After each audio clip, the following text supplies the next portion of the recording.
Hello, ladies and gentlemen. My name is Michalis, and welcome to another of our Traders Room podcast. We're going to be looking at today basically a mid year review, and we're going to be discussing potentially what's going to be the best performing currency of 2025. Uh, we're going to speak about what's so far the best performing, but projections on potentially what's going to be the best performing by the end of the year. And I've got with me today the lovely Andrea, one of our market analysts. Hello, Andrea. Hello, Mihaly. Uh, that would be a really pleasant, I think, topic for our viewers. I think everyone is in focus, and the most interesting part of trading and financial markets is the forex industry, and especially in a year that was really we've seen significantly high volatility, right? So Extremely high volatility. I don't think I can remember the last time we've seen this much volatility in the currency market. I mean, it's very characteristically traditional in equities or stock markets, ETFs, commodities definitely, but in the currency market, especially safe haven currencies as well, it's been many years from my memory that we've seen just in 6 months so much volatility. So I think let's go through the performance so far. We're in the middle of the year. Let's go through the performance so far on some of the most traded and well-known currencies, and look at maybe why we're seeing so much volatility. I think we have to start off with the US dollar. Do you agree, Andrea? yeah, absolutely right. You're absolutely right. Definitely. We have seen some key headlines lately. Everyone is calling that it's back to 1973 levels. I mean, significant volatility. Such a decline has not been seen for 50 years. This is what we've seen many headlines like standing back and turning the attention back to 1970 or comparison, basically doing this comparison with 1973. And I'm not quite sure regarding um, the levels of volatility that we have seen for a dollar index precisely, but definitely is the biggest loser, if you agree with Yes. me, the biggest loser Yes, I mean, globally. I can see here it's declining by so far this year. It's 10% - 10%. So a lot for such a well-known currency, a safe haven currency as well, and it's Let also me share the quite screen as well so strange. we can go through it as well. Yes, So it's also quite strange because, of course, when you're looking at the US dollar and you're looking at the Federal Reserve and you're looking at the market's risk appetite, the US dollar tends to perform quite well during a poor risk appetite within the market. We've seen that quite a lot this year because of tariffs and trade policy changes, geopolitics as well has triggered a low risk appetite. We've seen a stock market crash this year as well. So that's one thing. Another thing is that probably the most stubborn, I would say, central bank this year so far probably is the Federal Reserve. But yet, the US dollar is the worst performing currency. And we can see that here on the screen, which Andreas exactly. politely sharing. Let's be fair a bit with the Fed.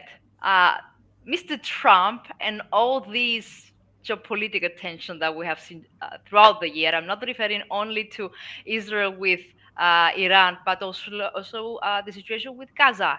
I Hmm. mean, as well. So, to be honest with them, they haven't let them any room to proceed with their rate cutting. In general, they haven't allowed them to do anything.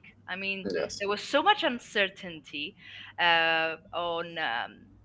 from the geopolitical front, on the tariffs front, on the policy front, depth, sorry, as well. So it was really risky, let's say, from their side to do anything. Either a pause, either a pause was quite could be interpreted as quite tricky from their side because there was no clarity, and neither the data were really helpful or Hmm. indicative of what's coming next. Yes. Um, Because we were the expecting at the very beginning of the year, because of the changes in trade policy, a lot of people were, especially economists and bankers, they were expecting higher inflation. The data wasn't higher, so it put them in a really difficult position of, uncertainty that we were expecting higher inflation. We haven't had higher inflation. Geopolitics has also created a lot of uncertainty. Mhm. Certain trade policies have been agreed, which is of course good news for the market, but there's many large market players that haven't made an agreement at all. So one thing central banks do not like to see is uncertainty. When there's a market downturn, they're more than happy to cut interest rates. Where there's growth, they're more than happy with confidence to uh, increase interest rates. But as soon as we get that uncertainty, that fear factor falls in. And a lot of the time, they tend to opt for a pause until we get, that further certainty in the market. But Yeah. why do you think, Andrea, maybe the US dollar, because they haven't cut interest rates, why do you think one of the reasons is the US dollar is seeing such a big decline? Do you think maybe it's because of the trade policy? Is it because of the geopolitics? Do you think it's maybe partially both?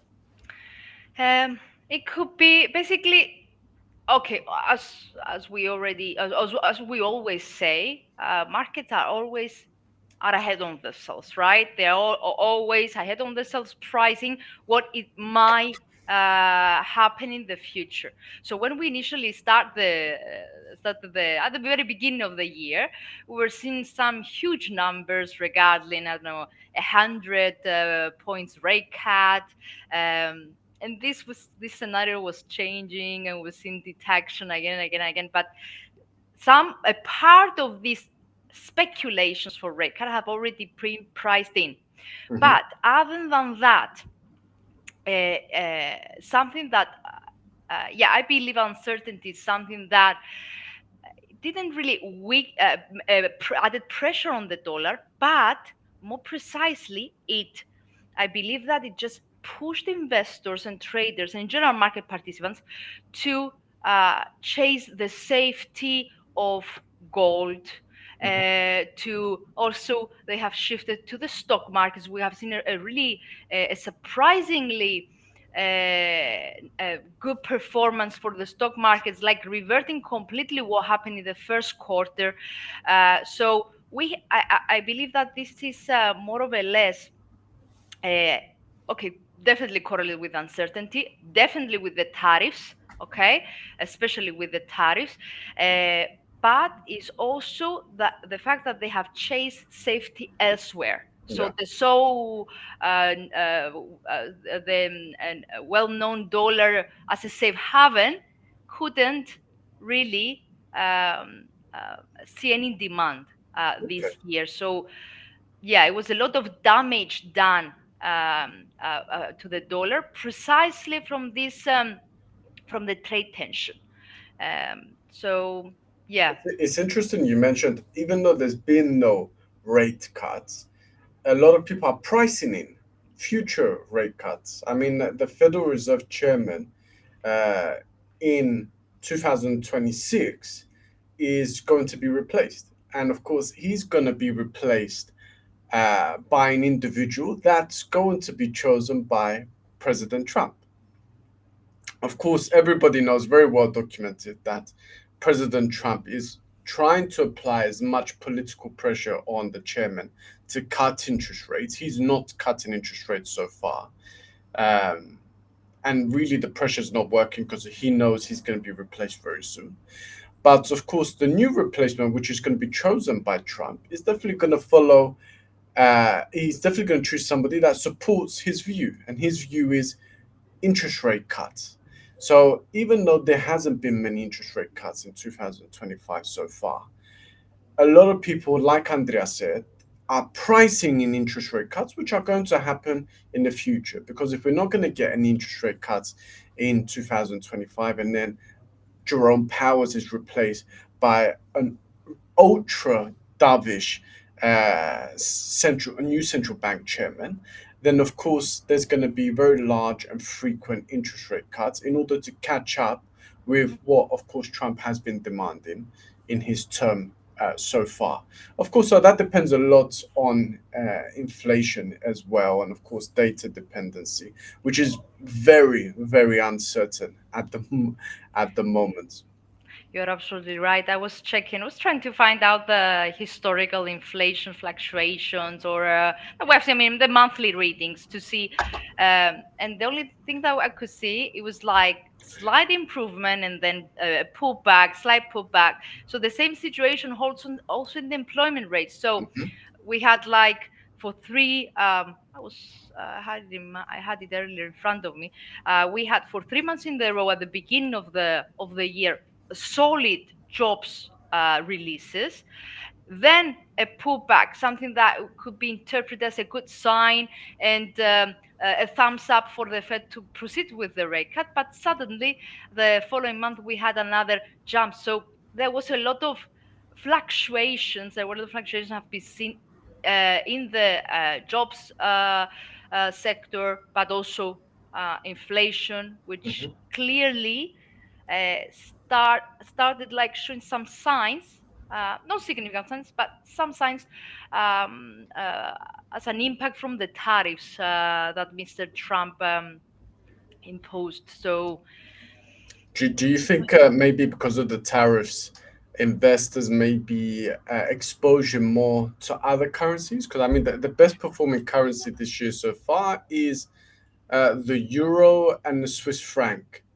at the moment. uh, yeah, I think so. And I have seen a lot of um, I have seen a lot of portfolio investors, like portfolio managers, sorry, claiming that their exposure this in 2025 it was mainly in Europe rather than the US. They tried to balance a bit um, the uncertainty that is around the US economy, and they shifted elsewhere. And that's why we have seen the European market benefiting in general, not only the euro, but also the stock market. And in general, yeah, it seems that. Uh,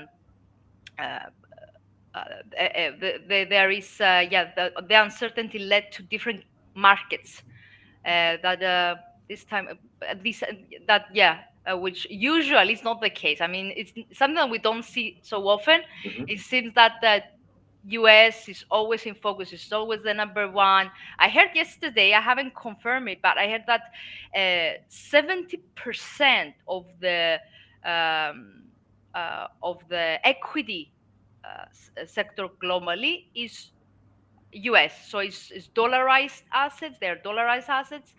So I'm not quite sure for the number whether it's confirmed or not. But we understand that if that 70% dominates, shifting elsewhere means that A big shift. the remaining 30% will like spike from volume perspective and etc. So what do you think? What led, let's say, other than what we have discussed, do you think, actually, that I will change the question. Do you think that this situation will continue? I mean, we have seen that clearly dollar has been the biggest loser so far this year. And you mentioned at the beginning of this podcast that euro monopolized the interest, euro dollar more precisely. Do you think that this will continue, the whole situation? There is a strong possibility it can, because I mean, if you're looking at the US dollar and look at the US administration, even though they would never say, they definitely want to try and balance, the US dollar remaining the main reserve currency of the world, but at the same time, they can really benefit from a cheaper US dollar. We know that they're trying to follow, should we say, Reagan style economics, which we know from history when Reagan was president, there was a weaker dollar as well. Now, in regards to the dollar, we have to take into consideration there is probably, once there's a change in chairman, going to be an extremely dovish Federal Reserve chairman, because Mhm. Trump is going to replace the individual with somebody which benefits his own policies, and is going to back his own policies and the way he views the market. So there is that possibility where that trend continues for sure. In regards to the euro, I mean, in regards to the euro, the European market has always been, like you said, 70% big investors in the US. They've never really, because when you invest in a foreign stock market, you have to, investors, especially large companies, will always look to mitigate the risk of currency fluctuation. So they don't want, their investments in stocks to go up 10%, but their currency has gone down 10%. So really, they haven't made any money. Hmm. Now, with the US, they've never really had to mitigate that risk and look at that risk in, should we say, a lot of focus, because there's never been that much fluctuation. But at the moment, and this is one of the reasons why the euro's been doing so well, invest whenever they're investing in US stocks, they have to really take into consideration how they can offset a decline in US dollar.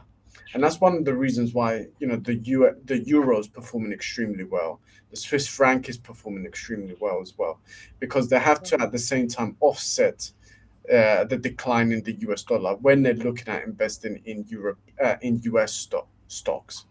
In European stocks, a lot of it's driven because of the fiscal changes, especially in certain European economies.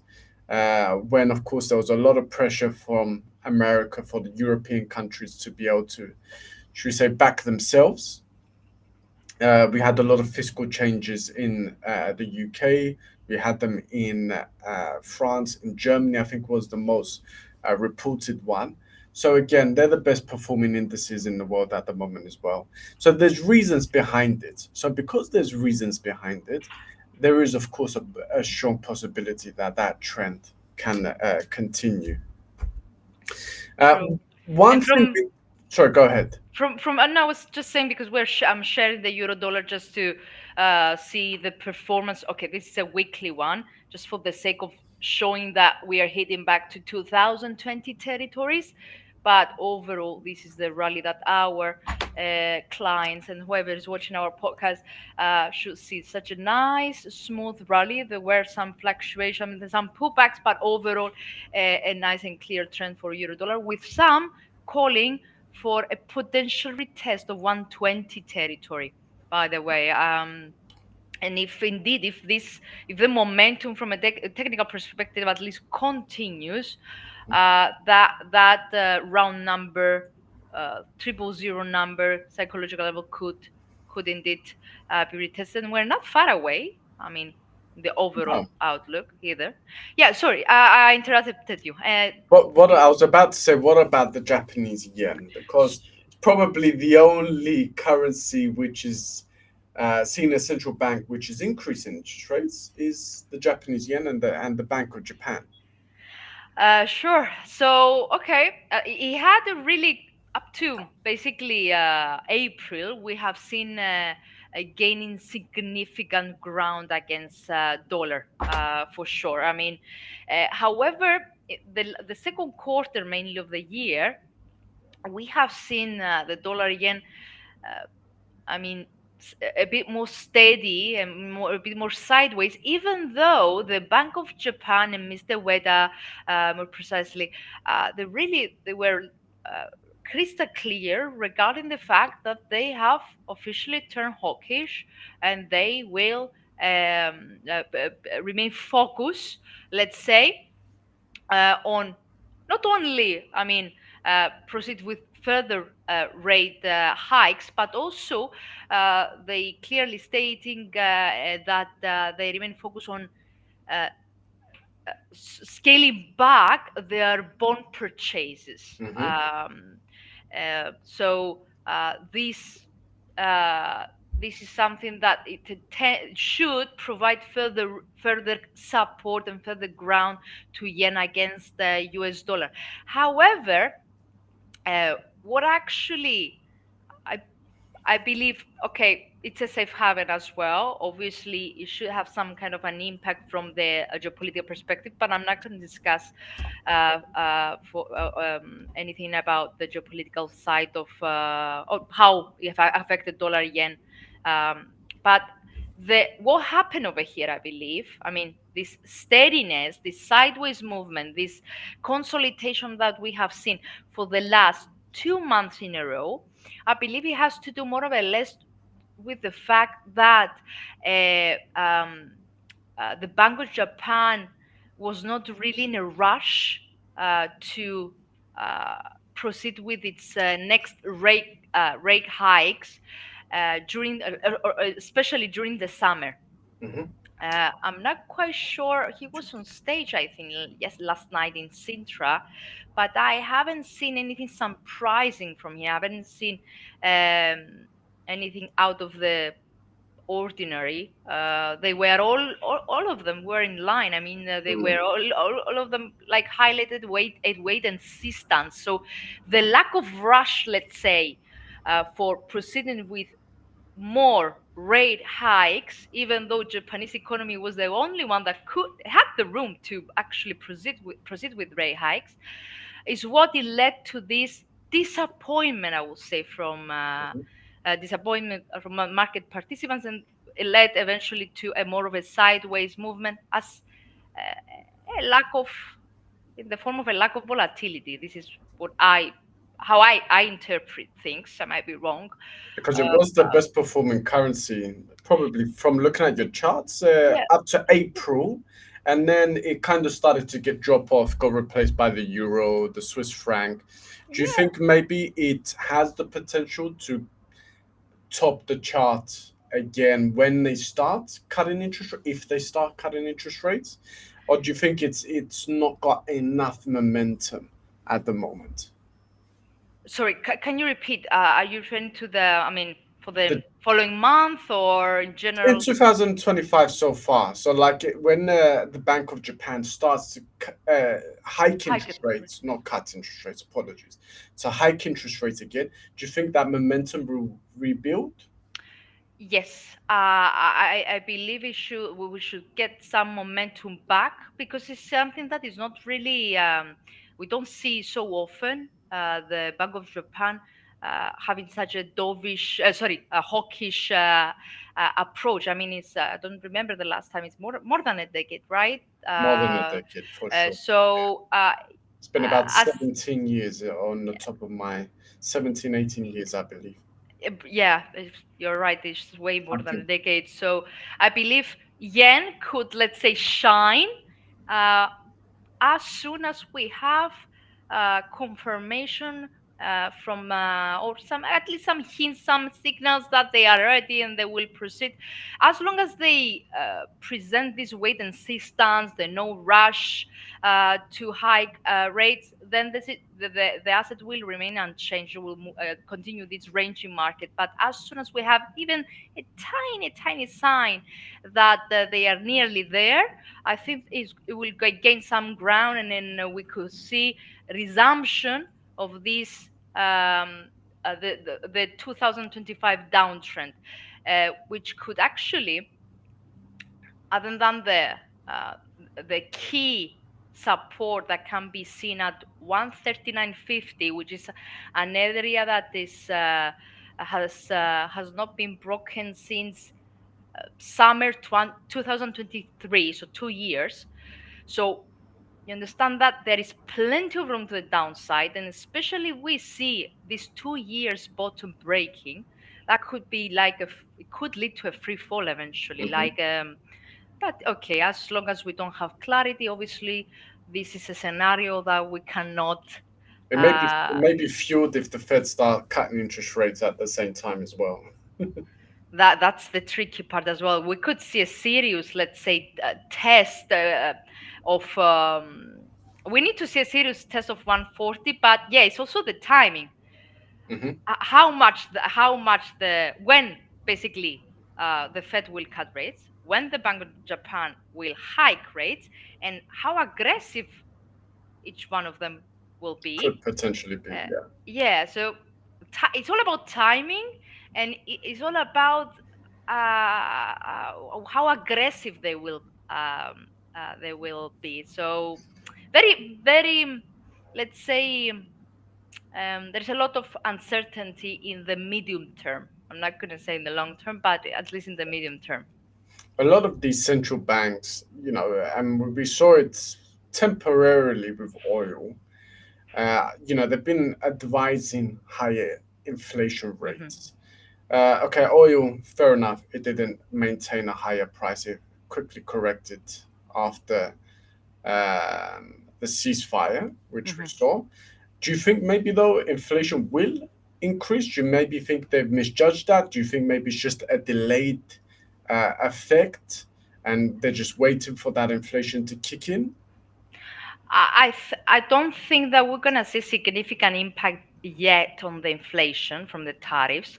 Uh, I believe if we're gonna have we're gonna see significant impact on the inflation on the fourth quarter, because Hmm. we are nearly I mean we're just 7 days away from the deadline, from the 90 days pause, right? Yeah, So it was a 90 days gap, let's say, 90 days pause. So this could, so the fact that there was a pause means that we shouldn't see any significant uh, uh, uh, boost, let's say, on the inflation, because tariffs tend to lead to higher inflation figures. So because of these 90 days pause, we shouldn't see anything in for July's sure. readings. Yeah, in July release, possibly in August as well. So that's so I believe that the impact could be seen later on, not far away, Okay. but after summer, at least after summer. Uh, so yeah, uh, Taking that into because we're running out of time as well. Taking that sure. into consideration, what do you think? I mean, at the moment, the best performing currencies, because partially, this podcast we wanted to also look at potentially forecasts of what may happen as well. So at the moment, the best performing currencies is the euro, Swiss franc. They're trying to battle in it. They're battling it out Right. between themselves. Then further down, next we have the yen and the British pound again fighting between each other to take that spot. Worst performing is the US dollar. Sure. What by the end of the year, do you think it will be something very similar? Do you think we'll see any major changes, either in the biggest winners or the biggest losers? Consider that we nothing in from a condition perspective changes dramatically. Okay, I'm not saying that. I mean, consider if let's say we keep all the parameters steadable. I know that what I'm saying is not like cannot cannot happen, but my main thing is the geopolitical side. So if we don't see an escalation again of the tension in Middle East, okay, and considering that tariffs are a done deal. He closed some deals. He closed some deals with key trading partners such as UK, such as US, even China. So I consider that tariffs, from tariffs perspective, we're not gonna have any other escalation. Let's hope that Middle East will not Explode again. explode again. So if this from this, I mean, consider just these two um, if these two conditions, let's say, are out of the way for the remainder of 2025, then I believe that things could will change and the market condition will stay as they are. Okay, because the focus will be solely on the central banks, which it looks to be like a done deal as well. I mean, Hmm. they need to proceed. They need to proceed with more easing, and they will start delivering at least this month, in July, actually. So yeah, well, from all what I see, at least for the third quarter, the existing moves will hold, and I'm referring to euro dollar on the upside, um, dollar Swiss, as you said. So Swiss to gain more ground against dollar. For dollar yen, I believe that it will take time for yen to shine. So as I said, pretty steady third quarter, possibly second and third quarter, and it could More volatility in the on fourth. the fourth quarter. Dollar, regarding dollar, considering that we have an easing in the Middle East, okay, tariffs are out of the way, as I said.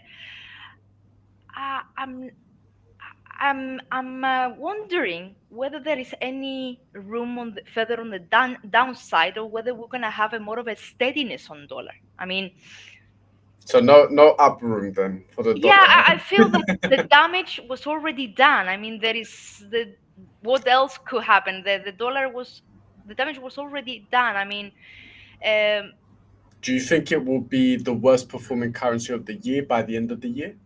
yes, Yes, it yes, will yes, remain. yes, Okay. yes. I think it will, if not continue the downside, at least it will hold and Not keep bad. retesting these yeah, multi years, we could say multi years low, because it's back on 2022 territory. So it seems that there is further room on the downside from momentum perspective. So key will be Mr. Trump's agenda policies, more precisely, and the U.S. debt. This will be the main driver from now onwards, I believe, for dollar. This will be the U.S. debt will be key for dollar in order to continue on the downside or find a support anytime soon. Um, yeah, so we'll So wait and see. to conclude, we definitely can see, like as you can see, ladies and gentlemen, the US dollar is the worst performing. We've stated why it's the worst performing. Like Andrea says, there is a strong possibility that potentially, if it's not going to continue its downward trend, to continue to be the worst performing at least in 2025. On the other side, a lot of potential there for the Swiss franc, also for the euro, and potentially we may get a shock late sprint from the Japanese yen as well. Like Andrea said, maybe not necessarily in this quarter, but later on in the year, especially when the Bank of Japan starts to increase interest rates again. So that's our currency review. Before we end today's podcast, so let's have a very quick review of the charts. Mhm. Here's the dollar Swiss, Mihalimu. Just to, it's a nice breakout scene back in March. Was it like, no, actually, A lot of yeah, early May, let's say. So that's the weekly chart. Just to, with some, I could see that this looks like an M formation.